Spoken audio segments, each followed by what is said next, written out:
Est-ce que tu veux te fortifier avec Dieu une fois pour toutes? Est-ce que tu t'es déjà dévié du bon chemin? Est-ce que tu as déjà trébuché lors de ton parcours de foi?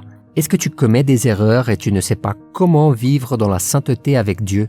Alors, regarde cette vidéo, car je vais te donner 3 conseils sur comment être rempli du Saint-Esprit et avoir une vie plus constante et victorieuse avec Dieu au nom de Jésus. Mais avant de commencer, clique dès maintenant sur le bouton like et n'oubliez pas de t'abonner sur notre chaîne. Merci à chacun de nos membres qui ont décidé de nous soutenir en cliquant sur le bouton rejoindre. Que Dieu vous bénisse, vous, votre famille, et multiplie cette petite semence que vous faites dans notre travail. N'oubliez pas de laisser votre commentaire à la fin et de nous dire si ces 3 conseils ont fait la différence dans votre vie. Mes frères et mes sœurs, le message que je veux vous transmettre se trouve dans le chapitre 5 de Galates. En effet, la nature humaine a des désirs contraires à ceux de l'esprit et l'esprit a des désirs contraires à ceux de la nature humaine. Ils sont opposés entre eux, de sorte que vous ne pouvez pas faire ce que vous voudriez. Comprenez une chose, cette guerre qui se déroule en nous durera toute notre vie. Je me souviens, lorsque j'ai donné ma vie à Jésus, j'avais un conflit très grand à l'intérieur de moi et je ne savais pas ce que c'était. J'ai vécu ce conflit car, à une certaine occasion, j'avais un frère de l'église qui me parlait et à ce moment, je vivais un conflit car en même temps qu'il me parlait de Jésus, j'avais des amis qui m'invitaient à d'innombrables fêtes. Et je ne comprenais pas car il semblait y avoir une force qui me poussait vers Dieu, mais une autre force qui me tirait vers le monde.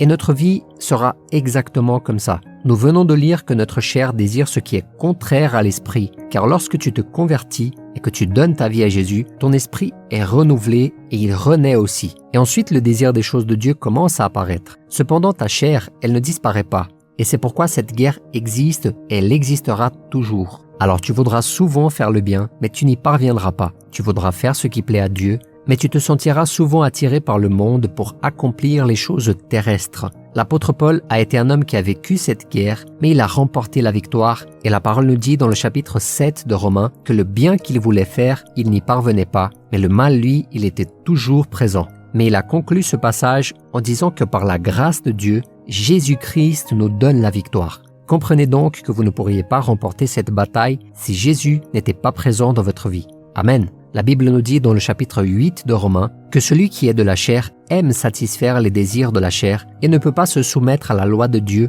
car il n'a pas l'Esprit Saint en lui. Mais si tu as déjà donné ta vie à Jésus, tu ne peux pas continuer à pécher car tu te sentiras mal et coupable tant que tu ne décideras pas de renoncer à ta chair pour faire la volonté de Dieu. Et peut-être penses-tu, « Ah mais pour toi c'est facile de dire ça parce que tu évangélises, parce que tu parles de Dieu tout le temps. Moi je dois travailler, je dois m'occuper de ma maison, j'ai d'autres soucis et bien d'autres choses à faire. » Mais mon frère et ma sœur, je veux vous dire que l'apôtre était exactement comme vous. Moi, je suis comme vous. Et tous les hommes de la Bible, au départ, ils étaient comme nous. Même Jésus a vécu toutes les difficultés que l'être humain peut rencontrer. Et souvent, nous pensons, « Ah, mais vous savez, Jésus, c'était Jésus. Jésus était Dieu. C'est impossible d'atteindre le niveau de Jésus. » Mais je veux que tu saches que dans le chapitre 2 de Philippiens, il est écrit que Jésus s'est vidé complètement de sa divinité pour devenir semblable à un homme. Jésus est devenu chair comme nous, mais il a remporté toutes ces choses parce qu'il était rempli du Saint-Esprit. Alors je veux te donner 3 conseils pour que tu sois toi aussi rempli du Saint-Esprit, car tout comme Jésus, tout comme Paul, tout comme moi, et tout comme tous nos frères, nous ne pouvons vaincre le monde et le péché que si nous sommes en présence de Dieu avec son Esprit à l'intérieur de nous. Amen. Et le premier conseil est, n'oublie jamais que le diable ne prend jamais de congé. Souviens-toi toujours que le diable ne prendra jamais de repos, mon frère et ma sœur. Ne pense pas parce que tu as remporté les victoires de l'année dernière, ne pense pas parce que tu as marché avec Dieu lorsque tu étais un nouveau converti, que tu vas naturellement marcher avec Dieu tous les jours de ta vie. Ce n'est pas ainsi que les choses fonctionnent, bien au contraire. Le diable essaiera par tous les moyens de t'éloigner du Seigneur. Regardez ce qui est écrit dans 1 Pierre au chapitre 5. Soyez sobres et restez vigilants. Votre adversaire, le diable, rôde comme un lion rugissant, cherchant qui dévorer. Alors sois sûr que le diable est autour de toi, attentif à tout ce qui se passe dans ta vie. Et il est encore plus attentif maintenant, car pendant que tu hésitais et n'avais pas donné ta vie à Jésus, tu étais encore du côté de l'ennemi.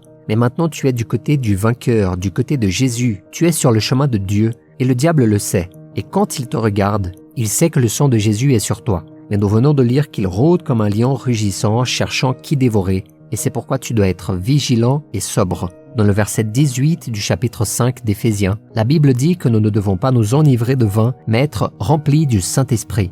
Et pourquoi la Bible fait cette comparaison entre le vin et le Saint-Esprit? Cette comparaison est faite parce que la boisson enlève ta sobriété et c'est pour ça que tu ne devrais pas te saouler de vin. Mais ce même passage dit « Remplissez-vous du Saint-Esprit » car plus tu es rempli du Saint-Esprit, plus tu es attentif, plus tu as les yeux ouverts pour prendre soin de ta sainteté. Mais quand tu t'éloignes de Dieu, tu deviens aveugle spirituellement. Donc le premier conseil que je veux te donner est le suivant. Ne pense jamais que le diable prend des vacances. Ne pense jamais que le diable t'a oublié. Nous devons être particulièrement vigilants lorsque tout semble aller très bien et que nous cessons de chercher Dieu. C'est dans ces moments-là que l'ennemi est attentif car il sait que dans cet état, ta foi est tiède, voire même froide. Mais lorsque tu cherches Dieu, il est normal que l'ennemi te tente, il est normal qu'il prépare des personnes pour essayer de te blesser et te présente de diverses tentations car il sait que tu es dans la présence de Dieu. Le deuxième conseil, identifie les péchés dans lesquels tu es le plus fragile. Mon frère et ma sœur, identifie les péchés que tu as le plus de difficultés à vaincre. Et pourquoi je dis cela ? Parce que les péchés pour lesquels tu es plus faible sont les domaines dans lesquels le diable te tentera le plus. Mais chacun est tenté quand il est attiré et entraîné par ses propres désirs. Puis le désir, lorsqu'il est encouragé, donne naissance au péché, et le péché, parvenu à son plein développement, a pour fruit la mort. Mon frère et ma sœur, tu dois être conscient de quels sont tes désirs. Quelles sont les choses qui te sont le plus difficiles à surmonter? Qu'est-ce qui te cause le plus de difficultés à vaincre? Identifie clairement ces points, car c'est dans ces domaines que le diable te vaincra le plus souvent si tu n'y prêtes pas attention. Supposons par exemple que je n'ai pas de problème financier. Alors le diable ne me tentera pas dans ce domaine. Peut-être qu'il me tentera dans le domaine sexuel ou dans d'autres domaines. Je sais très bien quelles sont mes faiblesses et cela me donne la force de vaincre le péché grâce à ce que le Saint-Esprit fait dans ma vie. Lorsque l'ennemi vient me tenter, je sais déjà où je suis le plus faible, donc je suis 3 fois plus vigilant. Vous comprenez? Il y a un passage dans le chapitre 12 d'Hébreux que je veux lire avec vous maintenant. Nous donc aussi, puisque nous sommes entourés d'une si grande nuée de témoins, rejetons tout fardeau et le péché qui nous enveloppe si facilement et courons avec persévérance l'épreuve qui nous est proposée.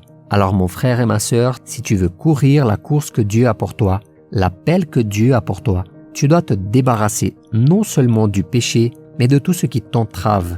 Nous devons nous débarrasser des entraves de cette vie. Donc peut-être que tu penses « Ah mais je ne commets pas de péché ». Mais peut-être que ton petit ami t'éloigne de Dieu et qu'il t'empêche de chercher Dieu davantage. Peut-être que ta femme te tire loin de la présence du Seigneur ou quelque chose du type. Et je sais que dans ce cas-là, il y a beaucoup de gens qui se demandent « Mais mon mari, il ne veut rien savoir de Dieu. Est-ce que je dois me divorcer ?»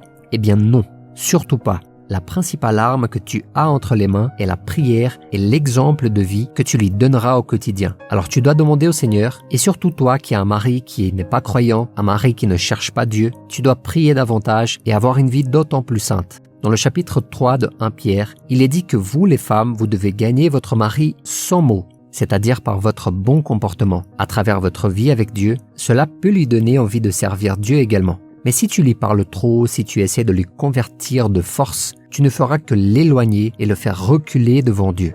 Alors tu dois te débarrasser des entraves, te débarrasser de tout ce qui t'empêche et réfléchir à tout ça dans ta vie. Sachez exactement quelles sont vos faiblesses, sachez où l'ennemi vous tente le plus souvent et où il a eu le plus souvent le dessus sur vous. D'accord? Et le troisième conseil, maintenez toujours votre réservoir spirituel plein. Et qu'est-ce que je veux dire par cela?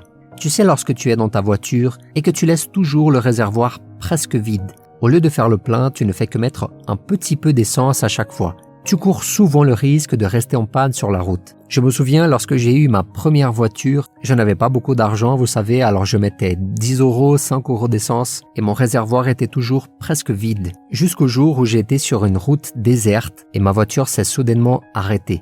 Et là, j'étais vraiment en danger, j'ai immédiatement appelé mon père et il m'est venu au secours. Mais pourquoi cela s'est produit dans ma vie? Parce que j'ai laissé mon réservoir presque vide. Je me suis moi-même mis en danger. Et en quoi cet exemple peut servir à notre vie spirituelle? Mes frères et mes sœurs, vous comprenez que les gens courent le risque de leur vie car ils restent toujours au bord du gouffre. Ils pensent « je ne sauterai pas dans l'abîme, je vais juste marcher là à côté ». Mais il n'y a aucun risque que je tombe dans cet abîme. Mais ils sont toujours au bord, vous savez. Ils pensent toujours « non mais c'est impossible que ça m'arrive ». Vous savez, peut-être il y a ce couple de petits amis qui se dit « ah mais quel est le problème si nous restons allongés sur le matelas et que nous regardons un film ensemble sous la couette? Quel est le problème si nous sommes dans la voiture et que nous commençons à nous embrasser tout seuls dans la voiture? Il n'y a pas de problème, nous sommes juste devant chez elle et je suis venu pour la déposer. » Mes frères et mes sœurs, comprenez que vous courez un risque. Et lorsque vous vous mettez dans des situations risquées comme celle-ci, le diable peut vous tenter d'une manière à laquelle vous ne pourrez pas résister à la tentation. Il y a beaucoup de gens qui se disent « mais je suis tenté tous les jours ». Et peut-être c'est parce que cette personne joue avec le feu, car la personne qui décide de rompre avec le péché, elle comprend qu'elle doit s'éloigner de plus en plus de ces occasions. Et ainsi, elle ne sera plus tentée à tout moment. Elle est tentée lorsque l'ennemi trouve une grande faille, car il sait que cette personne est avec Dieu, et s'il tente à chaque fois, il perdra cette personne qui se rapprochera de plus en plus de Dieu. Alors la Bible dit que lorsque l'ennemi a été vaincu par Jésus, il s'est retiré en attendant une autre opportunité. Le diable savait qu'il ne pouvait pas tenter Jésus tout le temps, mais il attendait le bon moment, car il savait qu'à chaque fois que Jésus vaincrait, il serait d'autant plus renforcé dans sa foi avec Dieu. Et j'ai des expériences personnelles que lorsque je les ai vaincus, lorsque j'ai vaincu une tentation, à chaque fois que j'ai dit non au péché, Dieu a agi de plus en plus dans ma vie. Et ce sera de même pour vous, d'accord? Alors suivez ces conseils et vous serez plus que vainqueur avec Dieu. Et même si vous trébuchez un jour, même si vous péchez, car nous sommes toujours dans une bataille, ne doutez jamais que le sang de Jésus peut vous purifier de tout péché. Mon frère et ma sœur, ne regarde pas tes faiblesses. Peut-être que tu regardes ce que tu as fait et que tu es triste à cause de ça. Mais présente toujours à Dieu tout ce que tu as fait et il promet de te pardonner et de te purifier de tout péché. Amen. Alors si tu as aimé cette vidéo, je te demande de la partager avec tes amis, avec ta famille, avec tes groupes de l'église, sur WhatsApp, sur Facebook et sur tous vos réseaux sociaux. N'oubliez pas de vous abonner à la chaîne et regardez aussi ces autres vidéos que nous laissons en recommandation.